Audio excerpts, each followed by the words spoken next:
घमंड किस बात का? महाकवि कालिदास बीच रास्ते में थे, उनको बहुत जोर की प्यास लगी। वहां एक पनिहारन पानी भर रही थी। कालिदास बोले, माते पानी पिला दीजिए, आपका बड़ा पुण्य होगा। पनिहारन बोली, बेटा मैं तुम्हें जानती नहीं, अपना परिचय दो, मैं पानी पिला दूंगी। कालिदास ने कहा, मैं मेहमान हूँ, कृपया पानी पिला दीजिए। पनिहारिन बोली, तुम मेहमान कैसे हो सकते हो? संसार में दो ही मेहमान हैं, पहला धन और दूसरा यौवन। इन्हें जाने में समय नहीं लगता। सच बताओ, कौन हो तुम? इस जवाब से पराजित कालिदास आश्चर्यचकित रह गए।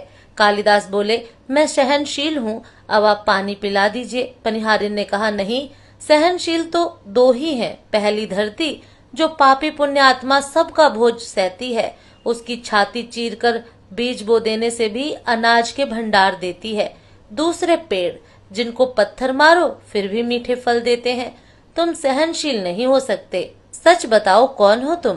कालिदास मूर्छा की स्थिति में आ गए और तर्क वितर्क से झल्ला उठे।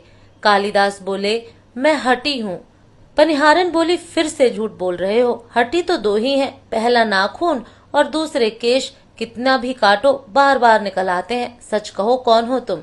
कालिदास अपने आप को अपमानित और पराजित हो चुके थे। कालिदास ने कहा, फिर तो मैं मूर्ख ही हूँ। पनिहारिन ने कहा, नहीं, तुम मूर्ख कैसे हो सकते हो?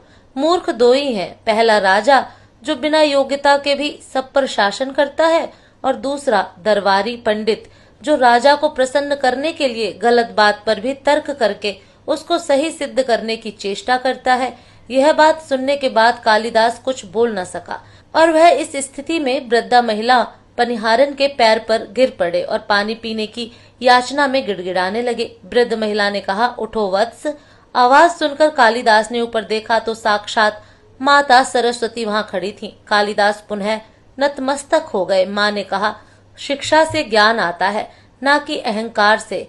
तूने शिक्षा के बल पर प्राप्त मान और प्रतिष्ठा को ही अपनी उपलब्धि मान लिया और अहंकार कर बैठे, इसलिए मुझे तुम्हारी आंखें खोलने के लिए ये सब स्वांग करना पड़ा। कालिदास को अपनी गलती समझ में आ गई और भरपेट पानी पीकर वे आगे चल पड़े। इसीलिए कहते हैं, विद्वता पर कभी घमंड न करें। घमंड विद्वता को नष्ट कर देता है। दो चीजों को कभी व्यर्थ नहीं जाने देना चाहिए, अन्न के कड़कों और आनंद के क्षण। घमंड किस बात का करते हो? आप निर्वस्त्र आए थे और निर्वस्त्र ही जाएंगे। आप कमजोर बनकर आए थे और कमजोर बनकर ही जाएंगे। आप बिना धन संपदा के आए थे और इसके बिना ही जाएंगे।